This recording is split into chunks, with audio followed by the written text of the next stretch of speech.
요한일서 4장 7절부터 17절까지 제가 읽습니다. 사랑하는 자들아, 우리가 서로 사랑하자.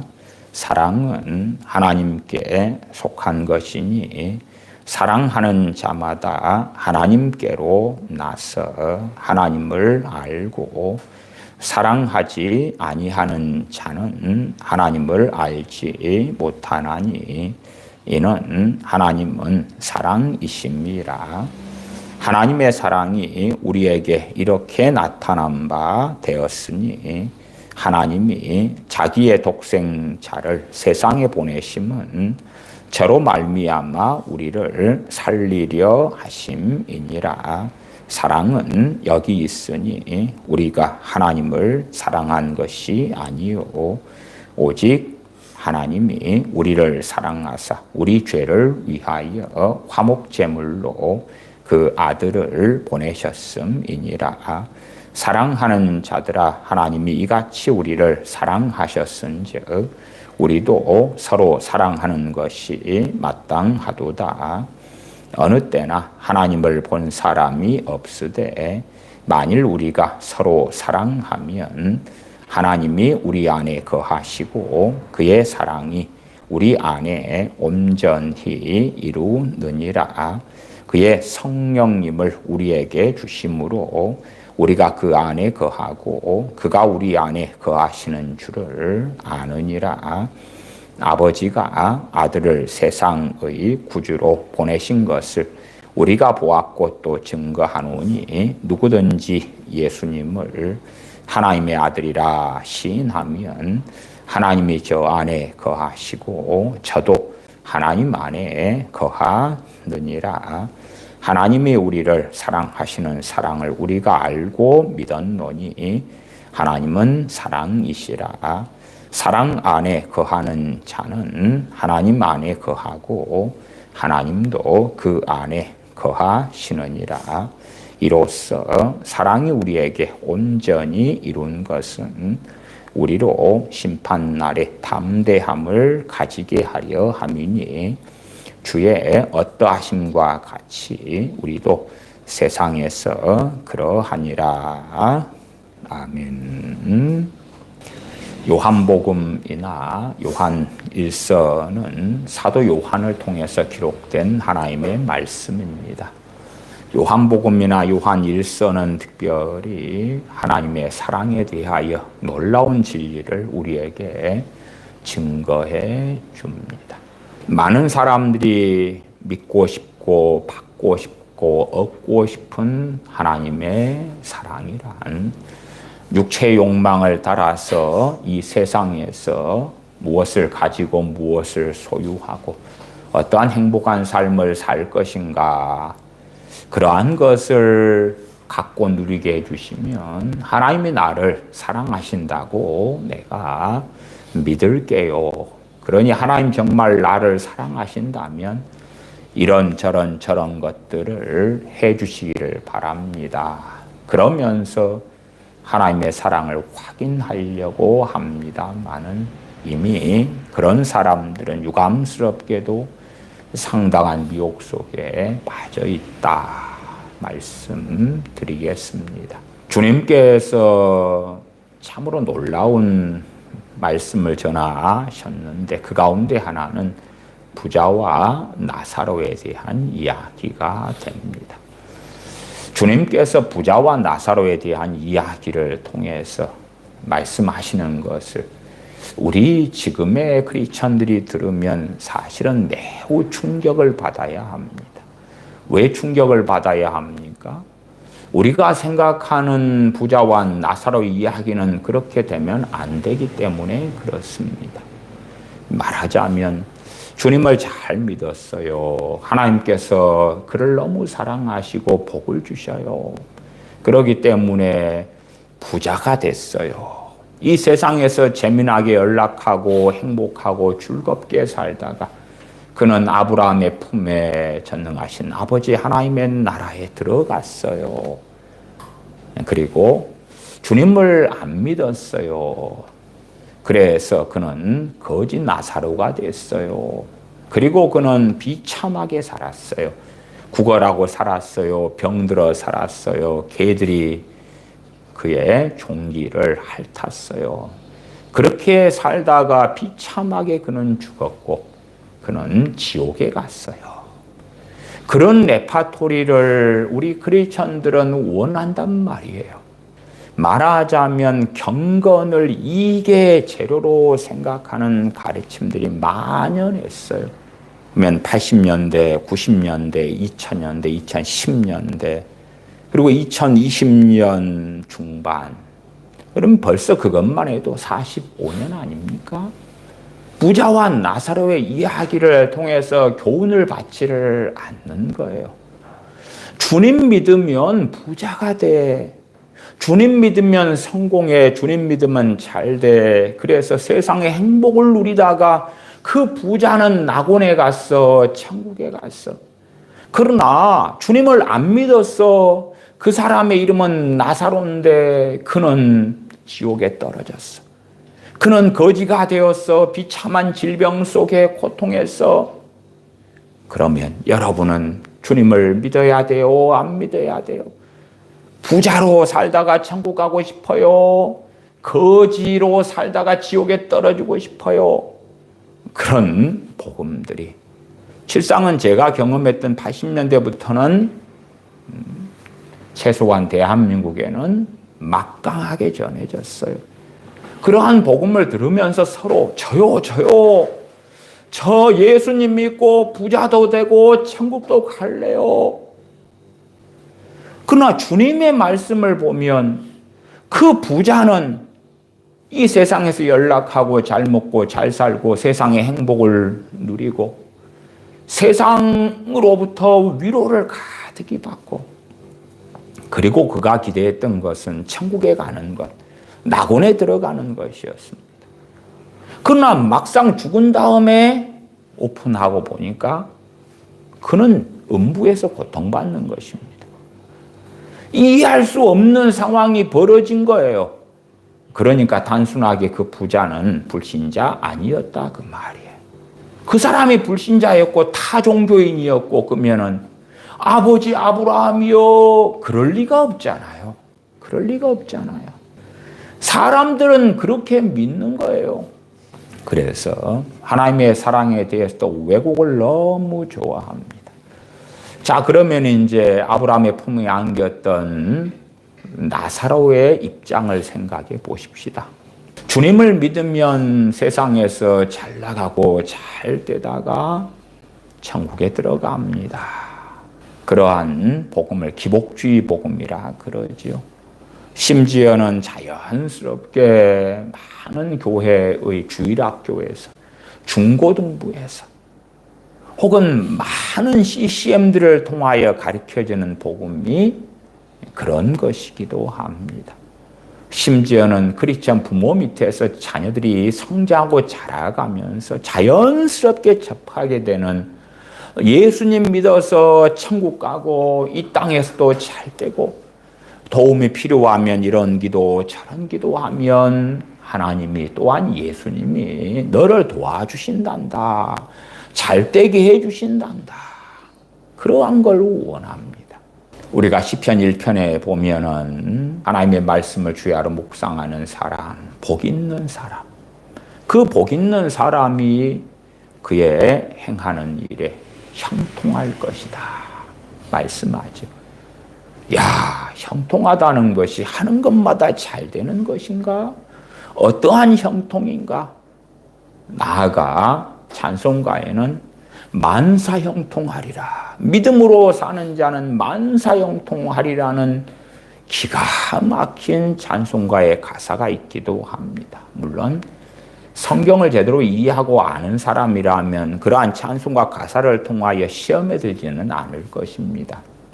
왜냐하면 우리가 기대하고 원하는 형통이란 내가 원하는 이성이 있어요. 내가 원하는 배우자상이 있어요. 그 사람이 나를 사랑하게 되고 나는 그 사람과 가정을 꾸리고 행복하게 사는 것. 내가 원하는 좋은 직장 직업이 있어요. 그것이 내 직장이 되는 거고 나는 그로 인하여서 넉넉한 돈을 벌고 행복하게 사는 것. 내가 원하는 대학이 있어요. 내가 원하는 과가 있어요. 나는 그리 가게 되고 그걸 통하여 좋은 스펙을 장만해서 평안한 인생 삶을 살아가는 것. 그런 것이 우리가 생각하는 형통인데 성경에서 말씀하는 형통은 뭐냐 그러면 하나님의 뜻을 이루는 형통이거든. 육체의 욕망을 이루는 형통이 아니라 하나님을 영화롭게 하는 형통이기 때문에 믿음의 여정을 가는 동안에 주님을 위하여 고난도 받고 핍박도 받고 그게 형통이거든. 그게 형통이거든. 사도 바울이 때에 따라 감옥에 갇히고 굶주리고 심지어는 사도 바울이 육체의 가시 때문에 주님께 3번이나 간구하지만 그러나 주님께서 거절하시는 것, 내 은혜가 네게 족하도다 하시는 것이 형통이다 그 말이에요. 주님께서 자신의 수제자인 베드로 사도에게 그가 어떠한 죽음으로 하나님께 영광 돌릴 것을 미리 예언하셨어요. 젊어서는 너가 원하는 대로 다니지만 늙어서는 너에게 띠를 띄우고 너가 원치 않는 곳으로 끌고 갈 것이다. 그래서 베드로 사도는 로마의 네로 황제에게 잡혀서 처형을 당하지요. 그것이 형통이지요. 이 세상의 관점에서는 베드로 사도의 죽음은 비참한 죽음인데 그러나 하나님께서는 베드로 사도의 죽음 순교를 통하여 영광을 받으셨다 그 말이에요. 그 길로 베드로 사도를 이끌어 가시는 거예요. 그게 형통이죠.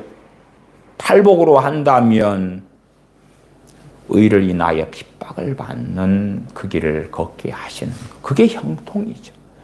형통의 기준이 육체의 욕망에 있는 사람은 세상에서 자기가 원하고 갈망하고 욕심 부리는 것이 이루어지는 걸 형통으로 보는 것이고 그러나 하나님을 사랑하는 사람은 이 땅을 살아가면서 내가 못 마시고 못 입고 가난하고 헐벗고 굶주리더라도 전능하신 아버지 하나님과 함께하며 하나님을 의지하며 고난 속에서 믿음이 성장하고 자라며 주님을 더 신뢰하며 하나님의 나라에 소망을 두는 것.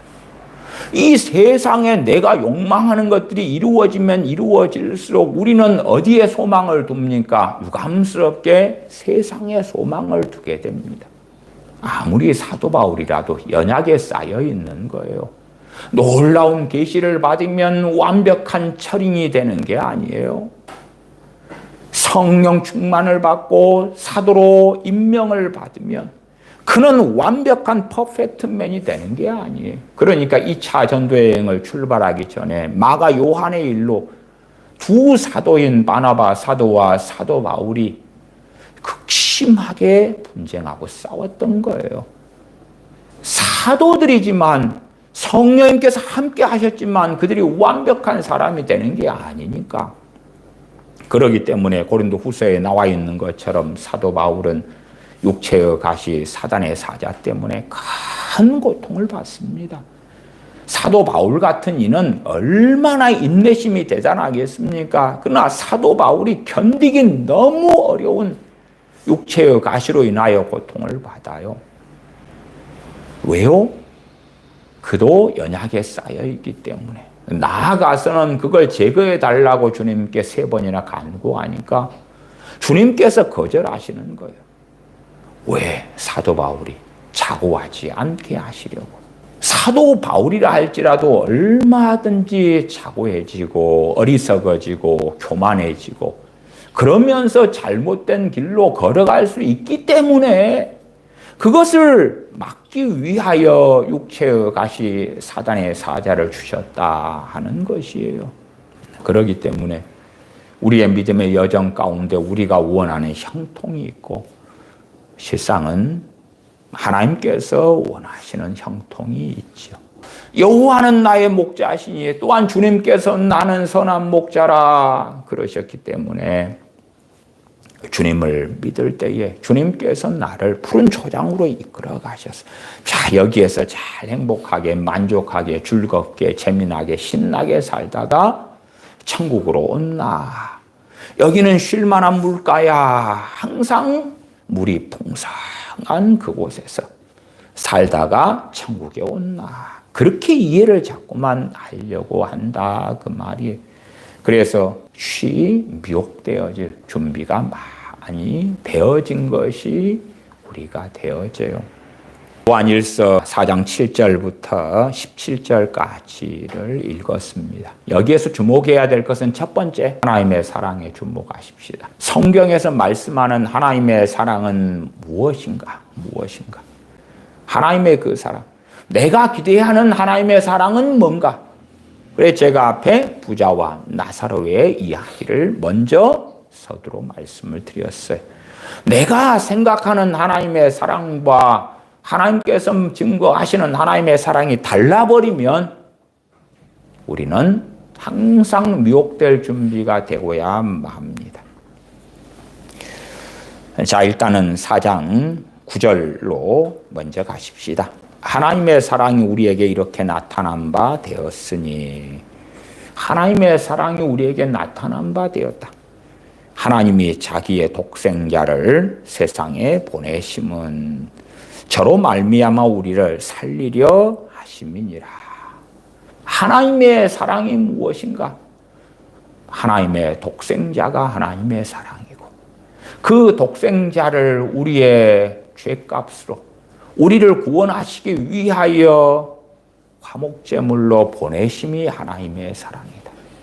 나를 구원하시기 위하여, 나를 살리기 위하여, 나를 하나님의 나라의 상속자로 만들기 위하여 독생자를 보내심이 하나님의 사랑이다.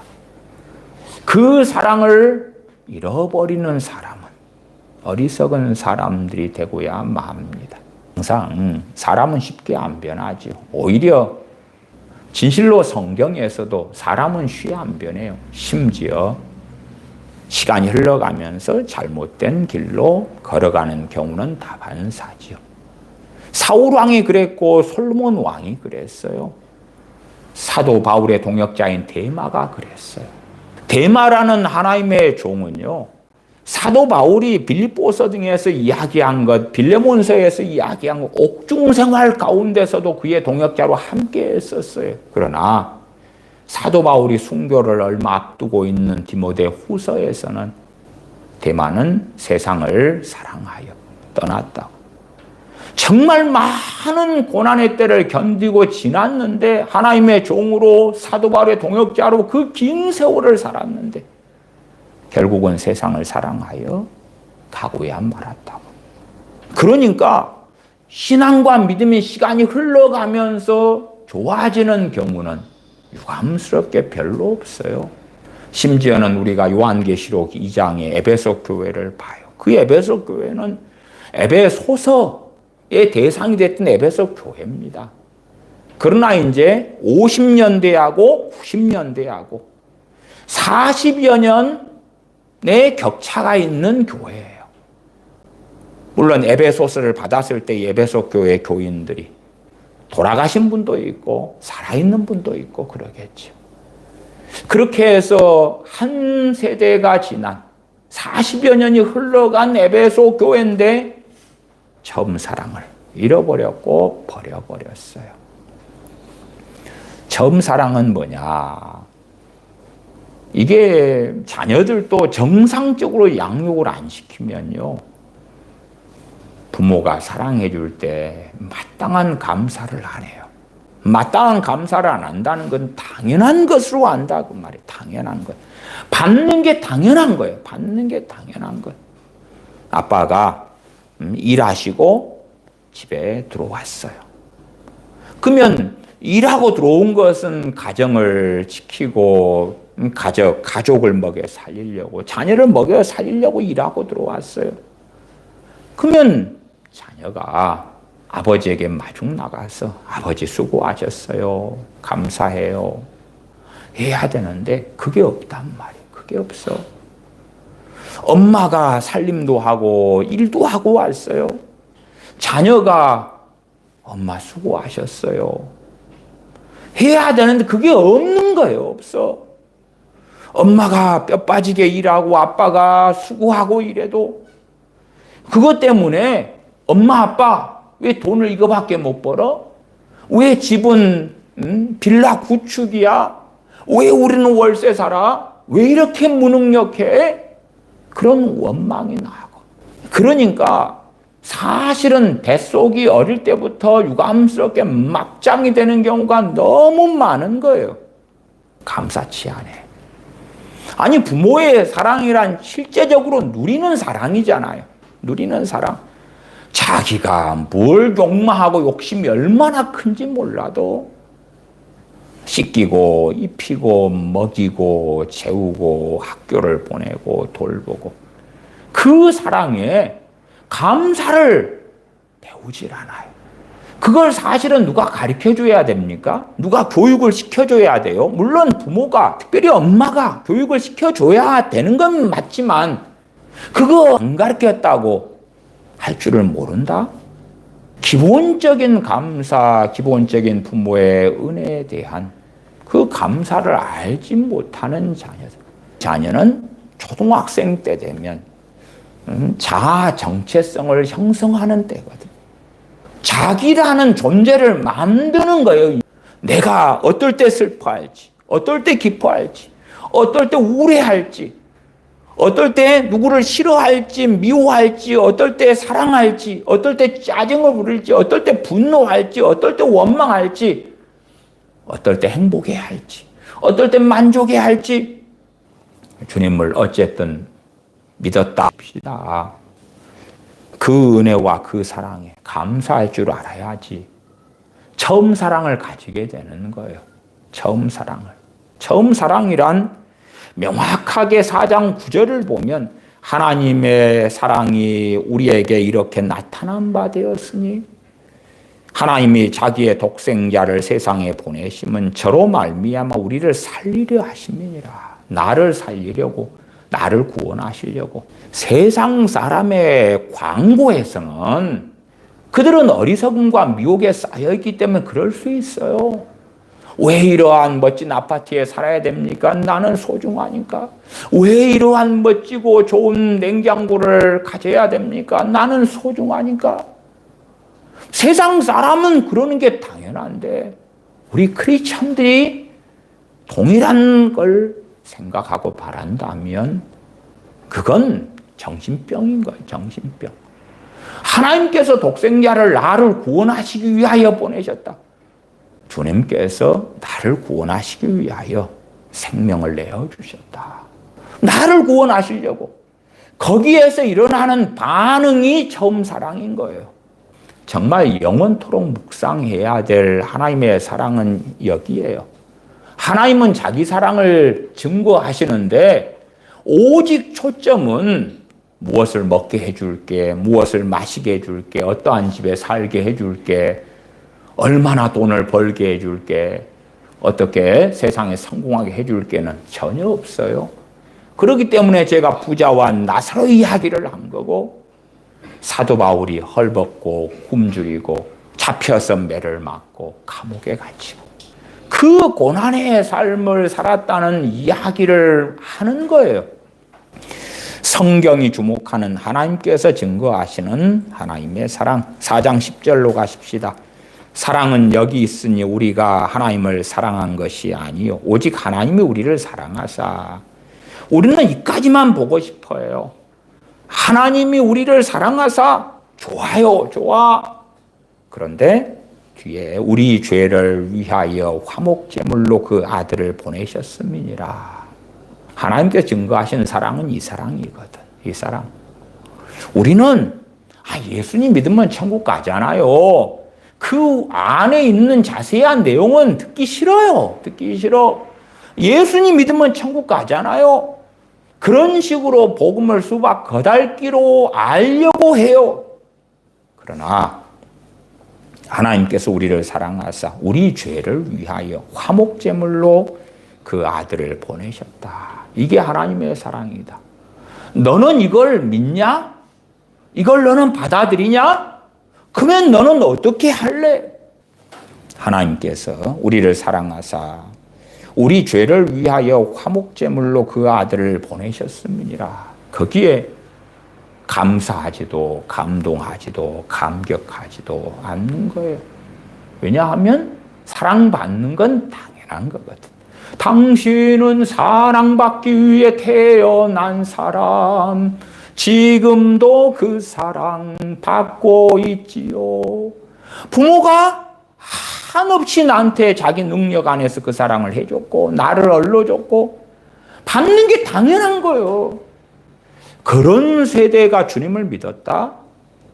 그런 사람들이 정말 자신의 믿음을 지키기 위하여 투쟁하지 않으면 주님하고 상관없는 사람이 되고야 말아요.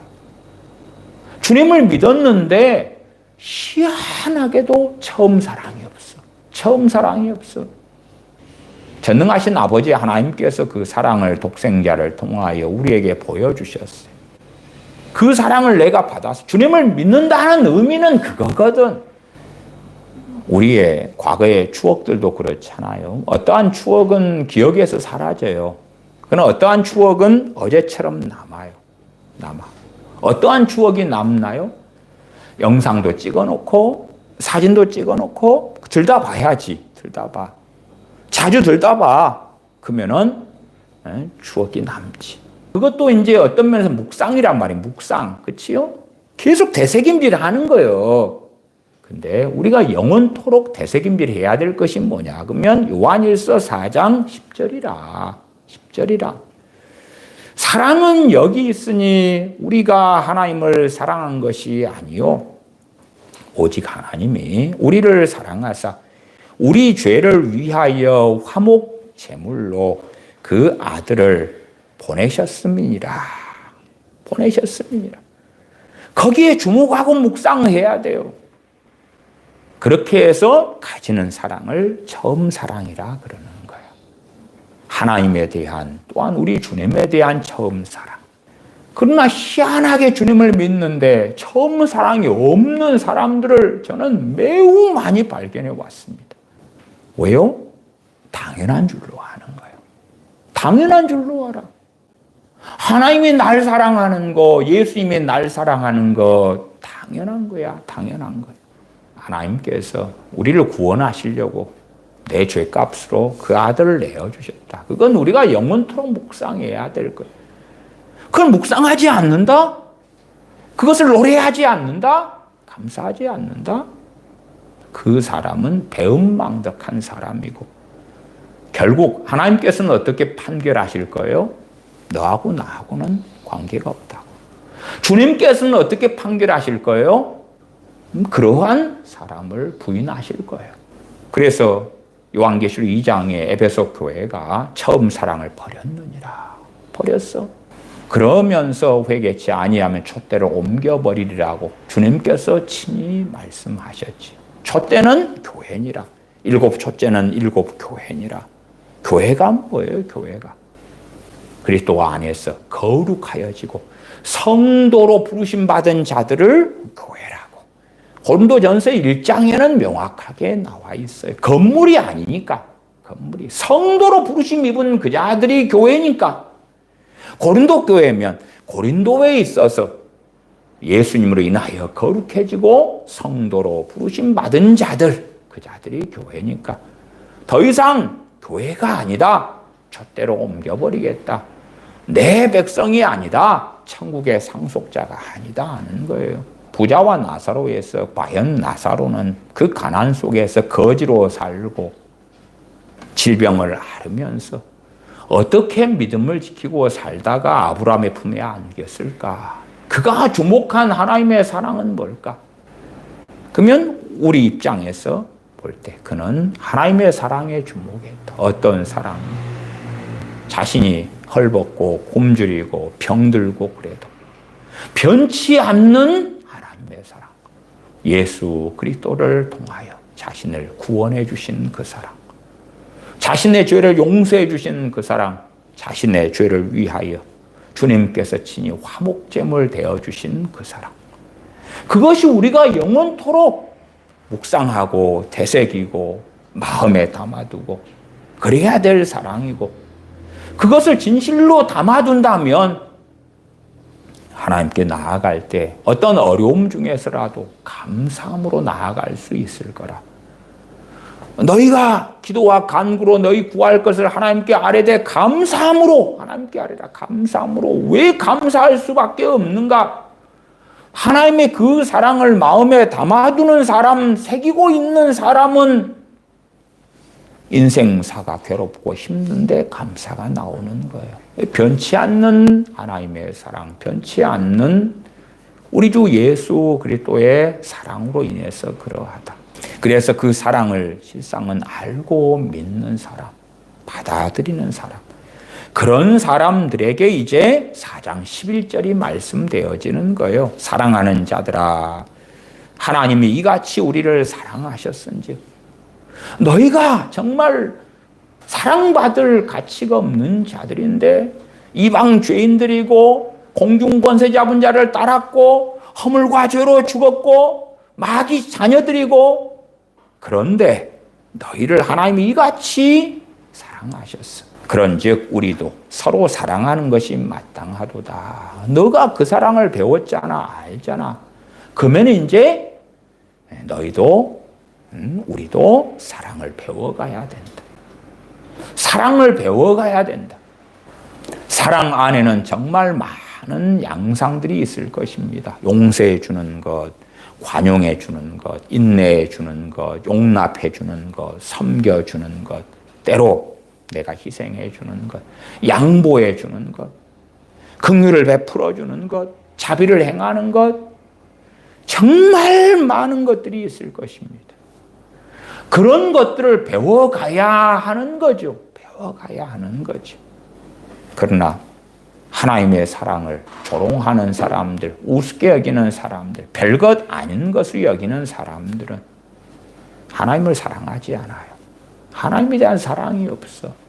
주님의 십자가의 그 사랑을 듣고 보아도 아무렇지도 않아. 아무렇지도 않아. 노래할 수밖에 없는 사랑이 아니라 당연한 줄로 아는. 그래서 하나님 날 사랑한다고요? 그러면은 저거 가지게 해줘요. 이것을 이루게 해줘요. 나를 행복하게 만들어줘요. 나를 유능하게 만들어줘요. 나를 돌봐줘요. 내 부모가 나를 위하여 희생했던 것처럼 하나님께서는 내 부모보다 어마어마하게 상상할 수 없는 능력이 있잖아요. 그러니까 더 많은 것들을 해줘요. 정말 하나님의 사랑을 믿고 받은 사람들, 그걸 인정한다, 그걸 시인한다, 그것이 다른 의미로 주님을 믿는다는 거예요. 주님을 믿는다는 거예요. 우리는 그 처음 자리를 지켜야 돼요. 처음 자리라는 게 주님께서 나를 사랑하셔서 생명을 주셨다. 전능하신 아버지께서 나를, 그 아들을 아끼지 않고 내 죄값으로 주셔서 나를 사랑하셨다. 그 자리, 그걸 믿는 그 자리.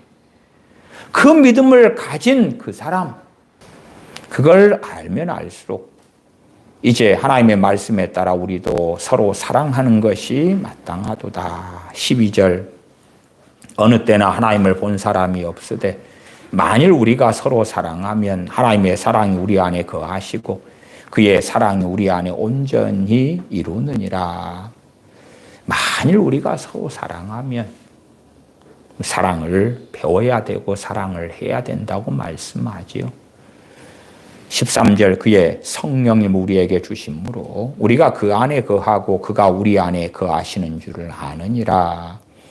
아버지가 아들을 세상의 구주로 보내신 것을 우리가 보았고 또 증거하노니 누구든지 예수님을 하나님의 아들이라 시인하면 하나님의 저 안에 거하시고 저도 하나님 안에 거하느니라.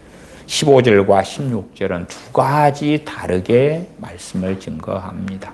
첫 번째는 뭐냐 하면 예수님께서 하나님의 아들이신 것을 시인하면 그걸 믿는다 그러죠. 그러면 하나님이 그 사람 안에, 또한 그 사람도 하나님 안에 거한다. 첫 번째. 어떻게 우리가 하나님 안에 거하느냐? 또한 어떻게 하나님께서 우리 안에 거하시냐? 예수님을 하나님의 아들로 시인하는 사람, 믿는 사람이 그러하다. 그렇게 해서 믿음을 통하여 하나님의 자녀가 되고 주님 안에 하나님 안에 거하게 됩니다. 그러나 이제 16절은 많은 사람들이 본려하지 않지요. 16절은 뭐냐?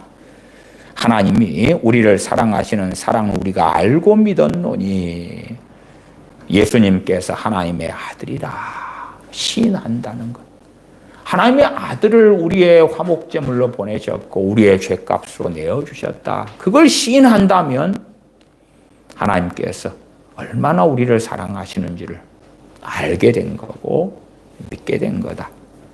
하나님은 사랑이시라. 사랑 안에 거하는 자는 하나님 안에 거하고 그 다음에는 이제 미워하는가 사랑하는 삶을 사는가, 형제를 사랑하는 길을 걷는가 미워하는 길을 걷는가. 사랑 안에 거하는 자, 그 사람 안에 하나님도 거하신다. 주님을 믿음을 통하여 하나님 안에 거하게 됐고 하나님도 그 사람 안에 거하게 됐는데 그가 어떠한 길을 걷느냐? 단지 처음에 주님 믿었다는 것만으로 죽을 때까지 하나님이 그 사람 안에 거하느냐? 그렇지 않지요. 그렇지 않아요. 명확하게 4장 16절은 그게 아니다. 믿음을 통하여 하나님이 그 사람 안에 거하시는데 또한 거하시게 되었는데 그가 사랑을 배우느냐, 사랑의 길을 걷느냐. 하나님은 사랑이시기 때문에 사랑 안에 거하는 자는, 우리는 사랑을 배우는 게 더디고 늦습니다만은 그러나 사랑의 여정을 걸어가야 됩니다. 섬기는 것, 용서하는 것, 용납하는 것, 연약한 자의 짐을 짊어주는 것, 또한 형제들을 위하여 기도하는 것, 자비를 베푸는 것, 다양한 많은 양상의 사랑이 또한 사랑의 모습이 있을 거라. 그래서 사랑 안에 거하는 자는 하나님 안에 거하고 하나님도 그 안에 거하시느니라. 이로써 사랑이 우리에게 온전히 이룬 것은 이렇게 사랑 안에 거하고 사랑을 행하는 자, 그럴 때에 사랑이 우리에게 온전히 이루어진다. 그때에 우리로 심판날에 담대함을 가지게 하려 함이니. 심판날에 주의 어떠하심과 같이 우리도 세상에서 그러하니라. 이 17절 부분은 제가 새번역 성경으로 읽어드립니다. 사랑이 우리에게서 완성되었다는 사실은 이 점에 있으니 곧 우리로 하여금 심판날에 담대함을 가지게 하려는 것입니다. 우리가 이렇게 담대해지는 것은 그리스도께서 사신 대로 또한 우리도 이 세상에서 그렇게 살기 때문입니다. 주님께서 세상에서 사신 것처럼 어떤 삶을 사셨죠? 사랑의 삶을 사셨던 것처럼 우리도 세상에서 그렇게 사랑하며 살기 때문입니다. 그러니까 심판날에 우리가 담대함을 얻을 수 있는 것입니다. 주님을 믿는다고 하면서 사랑의 길을 걷지 않는 사람들은 심판날에 담대함을 가질 수 없지요. 4장 7절로 올라가십시다. 사랑하는 자들아 우리가 서로 사랑하자. 사랑은 하나님께 속한 것이니 사랑하는 자마다 하나님께로 나서 하나님을 알고. 아니 주님을 믿는 사람이 하나님께로부터 나오는 거잖아요. 주님을 믿는 믿음을 통하여 하나님의 자녀가 되고 하나님께로부터 태어난 신생 거듭남 중생하는 사람이 된다고 요한복음은 증거했잖아요. 그러나 그것 말고 다른 측면이 있다. 다른 측면이. 정말 진실로 믿음을 통하여 거듭나게 되는데 하나님의 자녀가 되는데 사랑은 하나님께 속한 것이니 사랑하는 자마다 하나님께로 나서 하나님을 아는 사람이다. 진실로 사랑하는 자가 하나님께로서 태어난 사람이다. 사랑하는 사람이. 그러면 우리는 어떻게 우리가 사랑하는 길을 걷는 가운데 주님을 배울 것인가를 살펴야 됩니다. 8절 사랑하지 아니하는 자는 하나님을 알지 못하나니. 주님을 믿는다, 주여 주여 한다. 아무리 그래도 사랑하지 아니하는 자, 사랑해도 육체 욕망을 따라 정욕을 따라 하는 사랑, 세상을 사랑하고 돈을 사랑하고, 그건 성경에서 말씀하는 사랑이 아니지요. 나아가서 저 사람이 내게 5개를 주니까 내가 1개를 그러면 해줄게. 그건 사랑도 아니죠. 이기적인 욕망인 거죠. 저 사람이 내게 하나도 베풀지 않아도 내가 섬기고 사랑하는 게 사랑이죠. 물론 믿음의 형제들에게는 명확하게 사도 요한은 일방적 한편에서의 사랑이 아니라 서로 사랑해라, 서로 사랑해라. 어리석어지면 나는 사랑하지 않으려면서 사랑받기만 원하는 거예요. 그건 하나님께서 믿는 하나님의 백성들에게 명하시는 사랑이 결코 아니죠. 쌍방적인 사랑, 서로 사랑하는 것. 실제로 부부간의 관계도 서로 사랑하지 않으면, 일방적인 사랑만 강요된다면 그 부부간의 관계는 무너지고 말 것이에요. 무너지고 말아요. 너만 희생해야 돼. 너만 헌신해야 돼. 너만 섬겨야 돼. 나는 이기적인 욕망으로 가득히 살아갈 거야. 그렇다면 그런 부부는, 또한 그런 이성관계, 그러한 연인관계는 결코 유지될 수 없을 거라. 서로 사랑해야 되는 건 당연한 것이지요. 그것처럼 명확하게 4장 8절에 사랑하지 아니하는 자는 하나님을 알지 못하나니 이는 하나님은 사랑이심이라. 어떻게 우리가 사랑할 수 있을까? 사랑의 원천, 사랑의 능력, 사랑의 원동력이 어디에서 나올까? 그래서 제가 서두에 하나님의 그 사랑을 묵상하고 상고하는 것. 무엇을 먹게 해주고 마시게 해주고 얻게 해주는 사랑이 아니라 우리 주 예수 그리스도를 통한 그 사랑, 그 사랑. 그것이 우리의 묵상이고 우리의 노래고 우리의 감사고 우리의 찬양이고, 에베소서 1장에 말씀한 대로 그 사랑을 통하여 우리를 구원받게 하신 그 은혜를 찬양하는 것, 찬미하는 것, 영원토록 그렇게 하는 것, 그것이 우리의 노래가 되어져야 합니다. 그렇지 않다면 우리는 결코 사랑을 배우지 못할 거라. 사랑한다 해도 정욕적이고 유욕적인 사랑. 앞에 말씀드린 것처럼 초등학교 아이들을 80년대 부모들이 과보하는, 그건 사랑이 아니죠. 그건 망쳐버리는 거죠. 망가뜨려버리는 거죠. 사랑한다면 진리의 사랑을 해야죠. 강한 사랑을 해야죠. 강한 사랑. 하나님께서는 히브리서 12장에 그의 자녀들을 사랑하시기 때문에 징계하신다고 말씀하죠. 아픈 사랑을 하는 거예요. 아픈 사랑을.